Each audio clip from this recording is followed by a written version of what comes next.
ಅದಕ್ಕಾಗಿ ಕಾರ್ಯಕ್ರಮ ಮುಂಜಾರ ರದ್ದಾಗೈತ್ರಿ ಅಂತಂದರು. ಈಗ ಬಂದಿನಂದಾಗ ಊರು ಪ್ರತಿಷ್ಠಿತರದಾರ ಯಾರೇ ಇರಲಿ ಅವ್ರ ಮನೆಗೆ ಹೋಗಿ ಮಾತಾಡ್ಸ್ಕೊಂಡು ಹೋಗುನು ಅಂತ ತಿಳ್ಕೊಂಡು ಅವ್ರ ಮನೆಗೆ ಹೋದೆ. ಹೆಣ ಅಲ್ಲೇ ಇತ್ತು, ಮನ್ಯಾಗ ಮನೆ ಮಂದಿ ಅಷ್ಟ ಕುಂತಿದ್ರು. ಆಯ್ತು, ಅಂತಿಮ ದರ್ಶನ ಮಾಡ್ಕೊಂಡು ಹೊರಗೆ ಬಂದೆ. ಒಬ್ಬ ಪ್ರಮುಖ ಕಾರ್ಯಕರ್ತ ಇದ್ದ, ಅವನು ಕೇಳಿದ್ ನಾನು, ಯಾಕ್ರಪ್ಪ ಎಷ್ಟೊತ್ತಾತು ಮರಣ ಆಗಿ ಮೃತ್ಯು ಆಗಿ ಎಷ್ಟೊತ್ತನ ಆ ಜೀವ ಹೋಗಿ ಎಷ್ಟೊತ್ತಾತು ಅಂತ ಕೇಳಿದೆ. ತಾಸು 2 ತಾಸು ಆತ್ರಿ. ಮತ್ತು 2 ತಾಸಾದರೂ ಇವ್ರು 4 ಮಂದಿ ಅದಾರಲ್ಲ ಮನ್ಯಾನವರು, ಊರಾನವ್ರು, ಅದು ಯಾರೂ ಬರೋದಿಲ್ಲನ, ಅವ್ರ ಕೂಡ ಸಂಬಂಧ ಚಲೋ ಇಲ್ಲನ ಅಂತ ಕೇಳಿದ್ ನಾನು. ಅವ್ರೇನಂದ್ರು, ಎಲ್ಲ ಸಂಬಂಧ ಚಲೋ ಅದಾವ್ರಿ, ಭಾಳ ದೊಡ್ಡ ಪ್ರತಿಷ್ಠಿತ ಮಂತನ ಇದು, ಇವ್ರ ಮ್ಯಾಗ ಭಾಳ ಪ್ರೀತಿ ರೀ ಇಡೀ ಊರ್ದು ಅಂತಂದು. ಮತ್ತು ಮಂದಿನ ಬಂದಿಲ್ಲಲ್ಲ ಅನ್ನ. ಈಗ ಒಂದು ಜರ ಸೀರಿಯಲ್ ನಡೆದವ್ರಿ ಟಿ ವಿ ಒಳಗೆ, ಆ ಸೀರಿಯಲ್ ಮುಗಿತನ ಮಂದಿನ ಮನೆ ಬಿಟ್ಟು ಬರೋದಿಲ್ರಿ ಅಂದ್ರೆ ನಮ್ಮನ್ನು ಕೆಡಿಸೋ ಸೆಂಟರ್ ಎಲ್ಲಿ ತನಕ ಬಂದಾವು, ಕಟ್ಟು ಸೆಂಟರ್ ಎಲ್ಲದಾವ ಅನ್ನೋದನ್ನು ನಾವು ವಿಚಾರ ಮಾಡಬೇಕು. ನಮ್ಮನ್ನು ಕೆಡಿಸೋರು ಭಾಳ ಮಂದಿ ಆಗ್ಯಾರ. ಹೋಗೋಗ್ತಾ ಕೆಡಿಸ್ತಾರ, ಬರ್ಬರ್ತಾ ಕೆಡಿಸ್ತಾರ, ತಿನ್ನಾಕ ಕಲಿಸ್ತಾರ, ಉಣ್ಣಾಕ ಕಲಿಸ್ತಾರ, ಬ್ಯಾಡಾದದ್ದನ್ನು ಜಗಳನೂ ಹಚ್ಚಕ್ಕೆ ಕಲಿಸ್ತಾರ, ವ್ಯಭಿಚಾರ ಮಾಡೋಕ್ಕೂ ಕಲಿಸ್ತಾರ. ಅವು ಭಾಳ ಬಂದವು. ಒಂದು 4 ಸೀರಿಯಲ್ ನೋಡ್ರಿ ನೀವು ದಿನಾಲು, ವ್ಯಭಿಚಾರ ಇದೇನು ನಿಷಿದ್ಧ ಅಲ್ಲ ಅಂತ ಅನ್ಸಕ್ಕೆ ಶುರು ಆಕತಿ. ಯಾಕಂದ್ರೆ ಆ ಸೀರಿಯಲ್ದೊಳಗೆ ಏನು ತೋರಿಸ್ತಾರ ಅಂತಂದ್ರೆ, ಒಬ್ಬಕ್ಕೆ ಹೆಣ್ಮಗಳು 4 ಮಂದಿ ಕೂಡ ಸಂಸಾರ ಮಾಡಿ ನಾ ಮಾಡಿದ್ದು ಎಷ್ಟು ಯೋಗ್ಯ ಆಯ್ತು ಅನ್ನೋದು ಸಮರ್ಥನೆ ಮಾಡಿಕೊಳ್ಳೋದನ್ನು ತೋರಿಸ್ತಾರೆ. ಅಂದ್ರೆ ನಮ್ಮನ್ನು ವ್ಯಭಿಚಾರಿಗಳನ್ನಾಗಿ ಮಾಡಲಿಕ್ಕೆ ಈ ಟಿ ವಿ ಅಂತ ಕರೀತಾರಲ್ಲ, ಟಿ ಅಂದ್ರೆ ತಾಬಡ್ತೋವು, ವಿ ಅಂದ್ರೆ ವಾಟೋಳೆ. ನಮ್ಮಲ್ಲಿ ತಾಬಡ್ತೋವು ವಾಟೋಳೆ ಕರ್ತೈತಲ್ಲ ಟಿ ವಿ ಮಾಡ್ತಾರೆ. ತಕ್ಷಣ ಯಾವುದು ನಮ್ಮ ಜೀವನ ಹಾಳು ಮಾಡ್ತೈತಲ್ಲ ಅದಕ್ಕೆ ಟಿ ವಿ ಅಂತ ಕರೆಯೋದು. ಅವು ಸಾಕಷ್ಟು ಬಂದು ಅದು ಟಿ ವಿ ಅನ್ನು ಸಾಲಲ್ದಂತ ತಿಳ್ಕೊಂಡು ಈಗ ಮೊಬೈಲ್ದಾಗ ಬಂದಾವು. ಕ್ಷಣಕ್ಕೂ ನಾವು ಅದರೊಳಗೆ ಇರ್ತೀವಿ. ಇಲ್ಲಿ ಕಾರ್ಯಕ್ರಮದಾಗ ಕುಂತಿರ್ತೀವಿ, ಖರೆ ಮೊಬೈಲ್ ತಗೊಂಡು ಕುಂತಿರ್ತೀವಿ. ಇಂಥದ್ದೊಂದು ಪವಿತ್ರ ಕಾರ್ಯಕ್ರಮ ಇಲ್ಲಿ ಐತಂದ್ರೂ ಸಹಿತ ನಾವು ಅದನ್ನು ಬಿಟ್ಟಿರಾಕ, ಅದನ್ನು ದೂರಿಟ್ಟಿರಾಕ ನಮ್ಗೆ ಆಗೋದಿಲ್ಲ. ಆದರೆ ಧರ್ಮ ಮನುಷ್ಯನನ್ನು ಇಂಥವುಗಳಿಂದ ಹೇಗೆ ನಿಗ್ರಹಿಸಬೇಕು, ಇಂಥವುಗಳನ್ನು ನಾವು ಹೇಗೆ ದೂರಿಡಬೇಕು ಅನ್ನೋದನ್ನು ಕಲಿಸ್ತಿರ್ತದೆ. ಎಲ್ಲರ ಜೊತೆ ಪ್ರೀತಿಯಿಂದ ಹೇಗೆ ಬದುಕಬೇಕು, ಎಲ್ಲರ ಜೊತೆ ಸೌಹಾರ್ದತೆಯನ್ನು ಹೇಗೆ ಕಟ್ಕೊಳ್ಬೇಕು, ದೇಶ ದೇವರು ಧರ್ಮವನ್ನು ನಾವು ಹೇಗೆ ಪ್ರೀತಿಸಬೇಕು, ಇದನ್ನೆಲ್ಲ ಕಲಿಸುವಂಥದ್ದೇ ಧರ್ಮ. ಇಂಥ ಧರ್ಮವನ್ನು ಕಟ್ಟೋದಕ್ಕಾಗಿ ಎಂಥೆಂಥ ಪುಣ್ಯಾತ್ಮರು ಪ್ರಾಣ ಕೊಟ್ಟರೆ. ನಾನು ಯಾವಾಗಲೂ ಹೇಳ್ತಿರ್ತೀನಿ, ಈ ನಮ್ಮ ಧರ್ಮ ಕೆಡಿಸ್ಬೇಕಂತ ತಿಳ್ಕೊಂಡು ಒಬ್ಬರು ಬಂದರು. ಕಾಶ್ಮೀರದ ಪಂಡಿತರು ಒಂದು ಕಾಲಕ್ಕೆ ಸಿಖ್ಖರ 9ನೇ ಗುರುಗಳಾದಂಥ ತೇಗ್ ಬಹದ್ದೂರ್ ಅವರ ಹತ್ರ ಬಂದು ತೇಗ್ ಬಹದ್ದೂರ್ರಿಗೆ ಕೇಳಿದರು, ಏನ್ರಿ ದಿಲ್ಲಿ ಬಾದಶಾ ನಮ್ಮನ್ನೆಲ್ಲರನ್ನು ಸಾಮೂಹಿಕವಾಗಿ ಧರ್ಮಾಂತರ ಆಗುವನ್ನ ಕತ್ತಾನ, ನಿಮ್ಮ ಧರ್ಮ ಬಿಟ್ಟು ನಮ್ಮ ಧರ್ಮ ಸೇರಿ ಅಂತ ಹೇಳಿ ನಮ್ಮ ಮ್ಯಾಗ ಒತ್ತಡ ತರ ಕತ್ತಾರ, ನಮ್ಮ ಕುಡಿ ನೀರಿನ ಬಾಯಾಗ ಮಾಂಸದ ತುಕಡಿಗಳನ್ನು ಒಗಿಲಾಕತ್ತಾರ, ನಮ್ಮ ಮನಿ ಮ್ಯಾಗ ಸಹಿತ ಮಾಂಸದ ತುಕಡಿಗಳನ್ನು ಒಗಿಲಾಕತ್ತಾರ, ನಾವು ಹೆಂಗ್ರಿ ಸುರಕ್ಷಿತ ಇರುವುದು ಅಂತ ಆ ಕಾಶ್ಮೀರಿ ಪಂಡಿತರೆಲ್ಲ ಸೇರಿ ಗುರು ತೇಗ್ ಬಹದ್ದೂರ್ ಹತ್ರ ಹೋದ್ರು. ತೇಗ್ ಬಹದ್ದೂರ್ ಹೇಳಿದ್ರು, ನೀವೇನು ಹೇಳ್ರಿ ಆ ರಾಜನ ಸಂವಾದಕರಿಗೆ, ನಮ್ಮನ್ನು ಒಬ್ಬರನ್ನ ಇಬ್ಬರನ್ನ 10 ಮಂದಿನ ಯಾಕೆ ಧರ್ಮಾಂತರ ಮಾಡ್ತೀರಿ, ನಮ್ಮ ಗುರುಗಳನ್ನ ಧರ್ಮಾಂತರ ಮಾಡಿಸ್ಬಿಡ್ರಿ, ಇಡೀ ಸಮಾಜನ ತನ್ನಿಂದ ತಾನೇ ಧರ್ಮಾಂತರ ಆಗಿಬಿಡ್ತೈತೆ, ನಿಮ್ಮ ಜಾತಿಗೆ ಸೇರಿ ಬಿಡ್ತೀವಿ ನಾವು ಅಂತ ಹೇಳ್ರಿ ಅಂದ್ರು. ಅವ್ರು ಹೋಗಿ ಹೇಳಿದ್ರು, ನಮ್ಮ ಗುರುಗಳು ತೇಗ್ ಬಹದ್ದೂರ್ ಅವ್ರು ಮಾಡಿಸ್ಬಿಡ್ರಿ, ಅವ್ರ ಧರ್ಮಾಂತರ ಆದ್ರೆ ನಾವೆಲ್ಲ ಆದಂಗ ಅಂತಂದು. ತತ್ಕ್ಷಣ ಪಂಜಾಬದಿಂದ ಗುರು ತೇಗ್ ಬಹದ್ದೂರನ್ನ ಮತ್ತು ಅವ್ರ ಜನ ಪುತ್ರವತ್ತ ಅವರ ಶಿಷ್ಯರನ್ನ 3 ಮಂದಿನ ಎತ್ಕೊಂಡು ಹೋದ್ರು ದಿಲ್ಲಿಗೆ, ಚಾಂದನಿ ಚೌಕ್ನ್ಯಾಗ. ತೇಗ್ ಬಹದ್ದೂರ್ ಕೂತಿದ್ರು, ಈಗ ಯಾಕೆ ಮುನಿವರರು ಕೂತಾರೆ. ಅತಿದಾಸ ಅಂತ ಒಬ್ಬ ಮಗ, ಒಬ್ಬ ಶಿಷ್ಯ, ಅವನಿಗೆ ಕರೆದ್ರು, ಏ ಧರ್ಮ ಬಿಡ್ತಿಲ್ಲ ನೀನು, ನಮ್ಮ ಧರ್ಮ ಸ್ವೀಕರಿಸ್ತಿಲ್ಲೋ ಅಂತ ಕೇಳಿದ್ರು. ಸಾಧ್ಯ ಇಲ್ಲ ಅಂದವ. ಮ್ಯಾಗಿನಿಂದ ಕತ್ತರಿಸುವಂತ ತೆಳಗೆ ಹೋದ್ರು. ಮೂಗು ಕತ್ತರಿಸಿದ್ರು, ಕಿವಿ ಕತ್ತರಿಸಿದ್ರು, ಕಣ್ಣು ತೆಗೆದ್ರು, ನಾಲ್ಗಿ ಜಗ್ಗಿ, ಮೂಗು ಜೋರಾಗಿ ಹಿಡಿದ್ರು, ಬಾಯಿ ತೆಗೆದ ನಾಲ್ಗಿ ಜಗ್ಗಿದ್ರು, ಇಕ್ಕಳಲ್ಲೇ ಜಗ್ಗಿ ನಾಲ್ಗಿ ಕತ್ತರಿಸಿದ್ರು, ತುಟಿಗಳನ್ನ ಕತ್ತರಿಸಿದ್ರು, ರಕ್ತ ಹರಿತಿತ್ತು. ಮ್ಯಾಗಿನಿಂದ ಕತ್ತರಿಸ್ಕೋತ ಬೆರಳುಗಳನ್ನ ಕತ್ತರಿಸಿದ್ರು, ಕೈ ಕತ್ತರಿಸಿದ್ರು, ರಟ್ಟಿ ಕತ್ತರಿಸಿದ್ರು, ಕತ್ತರಿಸ್ಕೋತ ತೆಳಗ್ ಹೋದ್ರು. ಈಗರ ಹೂ ಅಂತ ಅಂತಿದ್ರ ಅವಾಗ ಅಂತಿದ್ದವ, ನಾ ಧರ್ಮ ಬಿಡುದಿಲ್ಲ ಅಂತಿದ್ದ. ಕೊಂದ್ರ ಎರಡನೇದವ ಮತಿದಾಸ ಅಂತ, ಅವನು ಹಿಡ್ಕೊಂಡು ಬಂದು ನಿಂದಿರಿಸಿದ್ರು. ಅವಾಗ ಇಡೀ ಶರೀರಕ್ಕ ಅರಳಿ ಸುತ್ತಿದ್ರು, ಹತ್ತಿ ಅರಳಿ ಇರ್ತೈತಲ್ಲ, ಅರಳಿ ಸುತ್ತಿದ್ರು, ಕಾಲಿನಿಂದ ಹಿಡ್ಕೊಂಡು ತಲಿತನ ಸುತ್ತಿ ಎಣ್ಣೆ ಹಾಕಿದ್ರು. ಅದ್ರಾಗ ಎಣ್ಣೆ ಹಾಕಿ ಬೆಂಕಿ ಹಚ್ಚಿದ್ರು. ಧರ್ಮ ಬಿಡ್ತೀನಿ ನಾನು, ನಿನ್ನ ಉಳಿಸ್ತೀವಿ, ಈಗನು ನೀರು ಹಾಕಿ ನಿನ್ನ ಉಳಿಸ್ತೀವಿ, ಇರ್ಲಿಲ್ಲ ಅಂದ್ರೆ ಸುಟ್ಟು ಬಿಡ್ತೀವಿ ಅಂದ್ರು. ಸತ್ ಹೋಗ್ತೀನಿ ಆದ್ರೆ ಧರ್ಮ ಬಿಡುದಿಲ್ಲ ಅಂತ. ಸತ್ ಹೋದ ಮತ್ತಿದಾಸ ಆದ್ರೆ ಧರ್ಮ ಬಿಡ್ಲಿಲ್ಲ. ಮೂರನೇದವ ಉಳಿದಿದ್ದ ದಯಾಳು ಅಂತ ಅವನ ಹೆಸರು, ಅವನ್ ಕರ್ಕೊಂಡು ಬಂದ್ರು. ನೀವೇನ್ ಕಬ್ಬಿನ ರಸದ ಕಡಾವಿಗೆ ಕಾಯಿಲೆ ಇರ್ತಾವಲ್ಲ, ಕಡಾವಿಗೆ, ಆ ಕಡಾವಿಗೆ ಎಣ್ಣೆ ಹಾಕಿದ್ರು. ಎಣ್ಣೆ ಕಳ ಕಳ ಕಳ ಕಳ ಕುದಿತಿತ್ತು. ಇಬ್ಬರು ಕಾಲು ಹಿಡಿದ್ರು, ಇಬ್ಬರು ಕೈ ಹಿಡಿದ್ರು. ಒಂದ್ ಜರಾನ ಅದ್ರಾಗ ಎದ್ದಿದ್ರು, ತೆಗೆದ್ರು. ಧರ್ಮ ಬಿಡ್ತೀಯೋ ಇಲ್ಲೋ, ನಮ್ಮ ಧರ್ಮ ಸ್ವೀಕಾರ ಮಾಡ್ತೀಯೋ ಇಲ್ಲೋ ಅಂತ ಕೇಳಿದ್ರು. ಸಾಧ್ಯ ಇಲ್ಲ ಅಂದ. ಎದ್ದು ತೆಗೆದ್ರು ಒಂದ್ ಸಾರಿ. ಈಗರ ಹೂವನ್ನು ಇರ್ಲಿಲ್ಲ ಅಂದ್ರೆ ಇದ್ರಾಗ ಹಾಕಿ ಕರಿತೀವಿ ನಿನ್ನ ಅಂದ್ರು. ಮೆಣಸಿನಕಾಯಿ ಕರ್ದಂಗ, ಹಪ್ಪಳ ಕರ್ದಂಗ ಕರಿತೀವಿ ನಿನ್ನ ಅಂದ್ರು. ನಾ ಸತ್ ಹೋಗ್ತೇನೆ ಹೊರತು ಧರ್ಮ ಬಿಡುದಿಲ್ಲ ಅಂದ. ಯಾಕಂದ್ರೆ ಗುರುಗಳ ಮ್ಯಾಗ ಅವನಿಗೆ ಏನ್ ಕಾಣ್ತಿತ್ತು ಅಂದ್ರೆ ನಮ್ಮ ಹಿಂದೆ ಕೋಟಿಗಟ್ಟಲೆ ಶಿಷ್ಯರದಾರ, ನಾವು ಒಪ್ಕೊಂಡು ಹೋದ್ರೆ ಎಲ್ಲರೂ ಹೋಗ್ಬೇಕಾಕೈತಿ. ಸಾಧ್ಯ ಇಲ್ಲ ಅಂದ. ಎಣ್ಣೆ ಕಡಾವಿಗೆ ಹಾಕಿ ಹಪ್ಪಳ ಸೆಂಡಿಗೆ ಹಾಕಿ ಕರಿತಾರ, ಕರೆದ್ರು. ಪ್ರಾಣ ಬಿಟ್ಟ ಪುಣ್ಯಾತ್ಮ ಧರ್ಮ ಬಿಡ್ಲಿಲ್ಲ. ಮುಂದ ಕೊನೆಗೆ ತೇಗ್ ಬಹದ್ದೂರ್ ಪಾಳೆ ಬಂತು. ಏ ಸಾಧು, ಸೇರ್ತಿಲ್ ನಮ್ಮ ಧರ್ಮಕ್ಕ? ಒಂದಿಲ್ಲ ಎರಡಿಲ್ಲ, ಸುಮ್ಮನೆ ಕೂತ್ರು.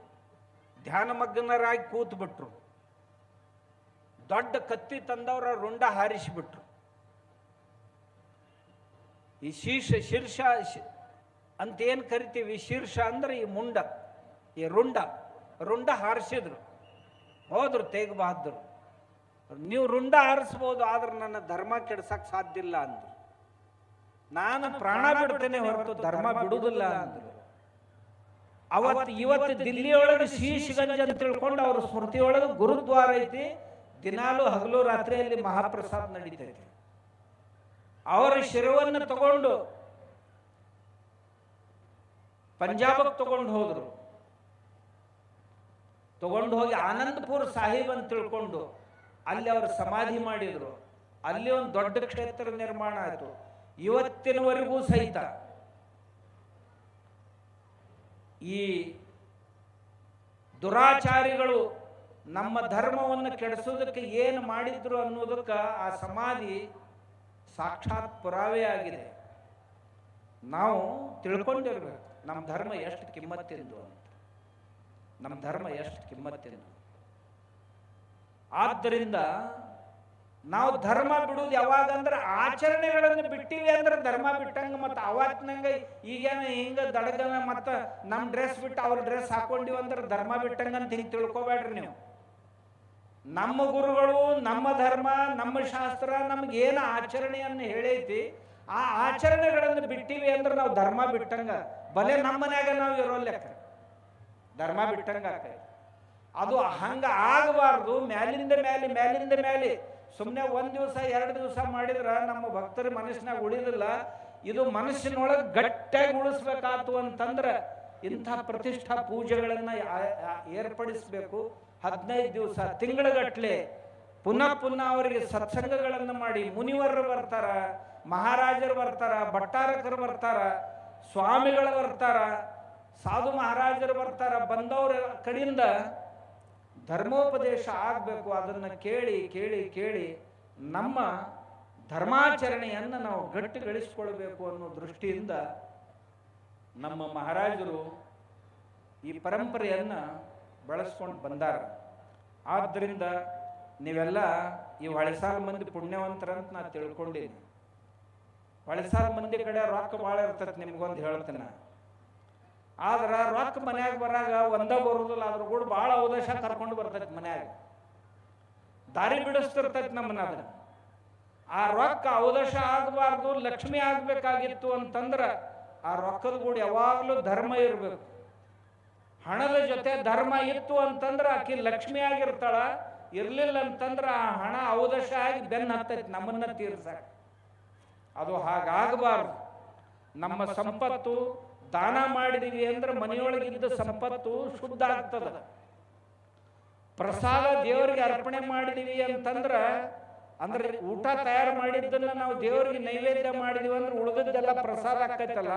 ಹಂಗ ನಮ್ಮ ಸಂಪತ್ತನ್ನ, ನಮ್ಮ ಶರೀರದ ಶ್ರಮವನ್ನ, ನಮ್ಮ ಕಾರ್ಯಗಳನ್ನ ನಾವು ಧರ್ಮ ಕಾರ್ಯಕ್ಕಾಗಿ ಸವಿಸ್ತೀವಿ ಅಂದ್ರೆ ನಮ್ಮ ಜೀವನನ ಪ್ರಸಾದ ಆಗ್ತದ. ಜೀವನನ ಅತ್ಯಂತ ಧರ್ಮಮಯ ಪ್ರಸಾದ ಆಗ್ತದ ಅನ್ನೋ ದೃಷ್ಟಿಯಿಂದ ಇಂಥ ಅವಕಾಶವನ್ನ ನಮ್ಮ ಜನರಿಗೆ ಕೊಡಬೇಕು ಅಂತ ತಿಳ್ಕೊಂಡು ಈ ಕಡೆ ಪೂಜಾ ಮಾಡಕ್ ಕುಂತಾರ ನೋಡ್ರಿ. ಇವರೆಲ್ಲ ತ್ಯಾಗಿಗಳು, ಇವರೆಲ್ಲ ದಾನ. ನೀವು ಮಾಡಿಲ್ಲ ಅಂತಲ್ಲ, ನಿನ್ನೆ ನೀವು ಮಾಡಿರಿ, ಇವತ್ತು ಅವ್ರ ಪಾಳೆ ಐತಿ. ಮಾಡಿರ್ಲಿಲ್ಲ ನಾಳೆಗೆ ನಿಮ್ಮ ಪಾಳೆ ಮತ್ತೆ ಇರ್ತೈತಿ. ಈ ವರ್ಷ ಇರಲಿಲ್ಲ ಅಂದ್ರೆ ಮುಂದಿನ ವರ್ಷ ಇರ್ತೈತಿ. ಇದು ರೂಢಿ ಆಗ್ಬೇಕು. ನಮ್ಮ ಜೀವನವನ್ನು ಪರಿಶುದ್ಧಗೊಳಿಸಿಕೊಳ್ಬೇಕು. ಧರ್ಮ ಶಾಶ್ವತವಾಗಿ ನಮ್ಮಲ್ಲಿ ನೆಲೆ ನಿಲ್ಲಬೇಕು. ಅದು ಒಂದು ಜರ ವೇಳೆ ಇತ್ತು ಅಂತಂದ್ರೆ ಇರ್ಲಿಕ್ಕೆ ಮತ್ತೆ ಮುಂಜಾನೆ ಎಲ್ಲ ಪೂಜಾ ಅರ್ಚನೆ ಮಾಡವ, ಸಂಜೆ ಮುಂದೆ ಹೋಗಿ ಒಂದಿಟ್ಟು ಹಾಕೊಂಡು ಬಂದಂದ್ರೆ ಧರ್ಮ ಹೋತಂತ ತಿಳ್ಕೊಡು. ದಿವಸ ಎಲ್ಲ ಏನಾರ ಮಾಡವ, ಒಂದು ಮಾಡಬಾರ್ದು ಕೆಲಸ ಮಾಡಿದ ಅಂದ್ರೆ ಎಲ್ಲಾನು ಶೂನ್ಯ ಆಕೈತೆ. ಆದ್ದರಿಂದ ಧರ್ಮ ಬುದ್ಧಿ ನಮ್ಮದು ಬಹಳ ಗಟ್ಟಿಮುಟ್ಟ ಆಗ್ಬೇಕು ಅನ್ನೋ ಕಾರಣದಿಂದ ಇಂಥವೆಲ್ಲ ಮಾಡಿಸಿದ್ದಾರೆ. ನಮ್ಮ ಗುಣಧರ ನಂದಿ ಮಹಾರಾಜರು ನನಗೆ ಬಹಳ ವರ್ಷದಿಂದ ಪರಿಚಯ. ಅವ್ರು ತಮ್ಮ ಜೀವನದಲ್ಲಿ ಮುನಿವ್ರತ ಸ್ವೀಕಾರ ಮಾಡೋದಕ್ಕಿಂತಲೂ ಮುಂಚೆ ಅಲ್ಲೇ ಅವ್ರ ಪಕ್ಕದಲ್ಲೇ ರಾಮನಕೊಪ್ಪ ಅಂತ ಹಳ್ಳಿ ಐತಿ ನಮ್ದು. ಆ ರಾಮನಕೊಪ್ಪಕ್ಕೆ ಒಂದು ಸಾರಿ ಬಂದಿದ್ರು ಅವರು. ಆ ನಂತರ ಅವರ ಕಾರ್ಯಕಾಲದಲ್ಲಿ ಒಂದು ಬರೀ ಹಾಳು ಮಡ್ಡಿಯಾಗಿದ್ದಂಥ ಆ ಕ್ಷೇತ್ರವನ್ನ ಧರ್ಮಕ್ಷೇತ್ರವನ್ನಾಗಿ, ವಿದ್ಯಾಕ್ಷೇತ್ರವನ್ನಾಗಿ, ಸಾಂಸ್ಕೃತಿಕ ಕ್ಷೇತ್ರವನ್ನಾಗಿ ಏನು ಬೆಳವಣಿಗೆ ಮಾಡಿದ್ರಲ್ಲ, ಅದು ಒಬ್ಬ ವ್ಯಕ್ತಿ ಒಂದು ಜೀವನದಲ್ಲಿ ಮಾಡುವಂಥ ಕೆಲಸ ಅಲ್ಲ. ಅದು ಒಬ್ಬ ವ್ಯಕ್ತಿ ಅನಂತ ವರ್ಷಗಳವರೆಗೆ ಇಷ್ಟೆಲ್ಲ ಮಾಡಿ ಭಟ್ಟಾರಕರನ್ನಿಟ್ಟು ಜಾಗ ಬಿಟ್ಟರು, ಹೋಗೇ ಬಿಟ್ರು. ಸಂಚಾರದೊಳಗಿರ್ತಾರೆ. ಎಲ್ಲರ ಜೊತೆನೂ ಆತ್ಮೀಯ ಸಂಬಂಧ, ಎಲ್ಲರ ಜೊತೆನೂ ಪ್ರೀತಿ, ವಿಶ್ವಾಸ. ನಾವು ಜೈನರು, ನೀವು ಹಿಂದೂಗಳು, ನೀವು ಲಿಂಗಾಯತರು, ನೀವು ಮತ್ತೆ ಮರಾಠರು, ಇಂಥ ಯಾವ ಹುದ್ದೆನೂ ಇಲ್ಲ. ಯಾಕಂತಂದ್ರೆ ಹಂಗೆ ನೋಡಿದ್ರೆ ಅವ್ರು ನಮಗೆ ಭಾಳ ಸನೇದವರು, ನಿಮ್ಗೆ ಆಲ್ಗೋರ್ ಅವ್ರಕ್ಕಿಂತ ಸಮೀಪದವ್ರು. ಯಾಕಂದ್ರೆ ಅವ್ರ ಶರೀರ ನಮ್ಮ ಬೇಡಿಕ್ಯಾಳ ಅಂತದ.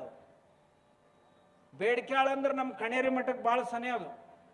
ಆ ಬೇಡಿಕ್ಯಾಳ ಕಲ್ಚರ್ ಸಂಸ್ಕೃತಿ ಮತ್ತು ನಮ್ಮ ಸಂಸ್ಕೃತಿ ಹೆಚ್ಚು ಕಡಿಮೆ ಜನಜೀವನ ಎಲ್ಲ ಒಂದೇ. ಅವ್ರ ಬಾಲ್ಯ ಅಲ್ಲಿ ಕಳೆದಾರ. ಅಂಥ ಒಬ್ಬ ಬಾಲಯೋಗಿ ಇವತ್ತಿನ ದಿವಸ ದೇಶಕ್ಕೆ ಮಾರ್ಗದರ್ಶನ ಮಾಡುವಂಥ ಒಬ್ಬ ಮುನಿಶ್ರೇಷ್ಠರಾಗಿ ಇಂಥ ಧರ್ಮ ಕಾರ್ಯಗಳನ್ನು ವರ್ಷ ತುಂಬ ಇಂಥವು ಎಷ್ಟೋ ಕಾರ್ಯಗಳನ್ನು ಮಾಡ್ತಾ ಹೋಗ್ತಿರ್ತಾರೆ. ಅವರು ನನಗೆ ನಮ್ಮ ಮುತ್ಯ ಲಕ್ಷ್ಮಣ ಮುತ್ಯ ಮತ್ತು ಇವ್ರೇನು ಹಿರಿಯರು ಬಂದಿದ್ರು, ಅವ್ರ ಹಿರಿಯರೆಲ್ಲರೂ ಅಜ್ಜಾರು ಒಕ್ಕಲಿಗರದಾರ. ಈ ಕಡೆ ಎಲ್ಲ ಕೃಷಿ ಮಾಡೋ ಮಂದಿ ಐತಿ. ನನಗೆ ಹೇಳಿದ್ರು ಅವರು, ಅಜ್ಜಾರ ನೀವು ಬರ್ಬೇಕ್ರಿ, ನಮ್ಮಲ್ಲಿ ಒಂದು ಜರ ಉಳ್ದು ಎಲ್ಲ ಇರ್ತೈತಿ, ನೀವು ಒಂದು ಜರ ಕೃಷಿ ಮಾಡೋದು ಹೇಳ್ಬೇಕು. ನನಗೆ ಅಜ್ಜಾನು ಬರಾಗ ದಾರ್ಯಾಗ ಅದನ್ನ ಕಂಡೀಷನ್ ಮಾಡ್ಕೊಂಡು ಬಂದಿದ್ದೇನ್ರಿ, ನೀವು ಕೃಷಿ ಮ್ಯಾಗ ಮಾತಾಡ್ಬೇಕಂತ. ಇದನ್ನೆಲ್ಲ ನೋಡಿದ್ರು ವಾತಾವರಣ ಅದು ಇಲ್ಲಿ ಒಕ್ಕಲ್ತನ ವಾತಾವರಣನೇ ಇಲ್ಲ. ಮತ್ತಿನ್ನ ಇಲ್ಲಿ ಬಂದು ಎಲ್ಲವನ್ನು ಹುಡ್ದಾಗ ಮುಲ್ಲ ಮಾಡೋದಾರ ಏನು? ಎಲ್ಲಿ ಹೋಗಿರ್ತೀವಿ ಅಲ್ಲಿ ಅದನ್ನ ಹೇಳ್ಬೇಕಲ್ಲ. ಅದಕ್ಕೆ ನಾ ಮುತ್ಯಾಗ ಹೇಳಿದೆ, ಮುತ್ಯ ಮಾತು ಒಕ್ಕಲ್ತನ ಸರಿಯಾಗಿ ಮತ್ತೊಮ್ಮೆ ಬರ್ನು ಖರೆ. ಈಗಿದು ಧರ್ಮದ ವಾತಾವರಣ, ಇಲ್ಲಿ ಧರ್ಮ ಬಿಟ್ರೆ ಏನೂ ಇಲ್ಲ. ಸುಮ್ಮನೆ ಬಂದೀವಿ ಅಂದಾಗ ಎಲ್ಲರನ್ನ ದರ್ಶನ ಆಕತಿ, ಮುನಿ ಶ್ರೇಷ್ಠರ ದರ್ಶನ ಆಗ್ತತಿ. ನೀವು ಎಲ್ಲರೂ ನೋಡ್ರಿ, ಎಲ್ಲರಲ್ಲಿಯೂ ಸಹಿತ ಆ ಪರಮಾತ್ಮನ ಅಂಶ ಇರ್ತೈತಿ ಅನ್ನೋದೇ ಎಲ್ಲ ಧರ್ಮಗಳ ಸಾರ ಇರೋದ್ರಿಂದ ಎಲ್ಲರದ್ದು ದರ್ಶನ ಆಗ್ತದ. ಆಮ್ಯಾಗ ಇವ್ರೇನು ಪೂಜಾ ಕೂತಾರ, ಅವ್ರೊಂದು ಸ್ವಲ್ಪ ಉಳ್ದವ್ರಕ್ಕಿಂತ ಈಗ ಸ್ವಲ್ಪ ಮ್ಯಾಲಿ ಲೆವೆಲ್ದಾಗ ಅದಾರ ಇಲ್ರಿ ಸರ್? ಅವ್ರು ಯಾಕಂತಂದ್ರೆ ಪೂಜಾ ಮುಗಿತಾನೆ ಈಗ ಹೈ ಲೆವೆಲ್ದಾಗ ಅದಾರ. ಡ್ರೆಸ್ ಚೇಂಜ್ ಮಾಡ್ಯಾರ, ಮತ್ತು ಈ ಪೂಜಾ ಕೂತಾರಂದಾಗ ಒಂದು ಸ್ವಲ್ಪ ಎತ್ತರದಾಗ ಅದಾರ. ಯಾಕೆ ನಿಮ್ಗಿಂತ ಮ್ಯಾಗ ಐತ್ಲಿ ಇದು ಸ್ಟೇಜ್, ಅದರಿಂದ ಎತ್ತರದಾಗ ಅದಾರ. ಯಾಕಂದ್ರೆ ಗುರುಗಳು ಯಾರನ್ನ ಯಾವಾಗ ಮ್ಯಾಗ ತರೋದು, ಯಾರನ್ನೂ ಇದು ಅಲ್ಲಿ ಕುಡ್ರಿಸೋದು ಅಂತ ಎಲ್ಲ ಅವ್ರು ನಿರ್ಣಯ ಮಾಡ್ತಾರೆ. ಮ್ಯಾಗ ಇದ್ದವಂತೇಳಿ ಒಬ್ಬ ಕೇಳಿದ್ನಂತ, ಅಕ್ಬರ್ ಬಾದ್ಶಾ ಕೇಳಿದ್ನಂತ ಬೀರ್ಬಲ್ಗ, ನಿಮ್ಮ ದೇವ್ರು ಏನು ಮಾಡ್ತಾನ ಅಂತ ಕೇಳಿದನಂತ.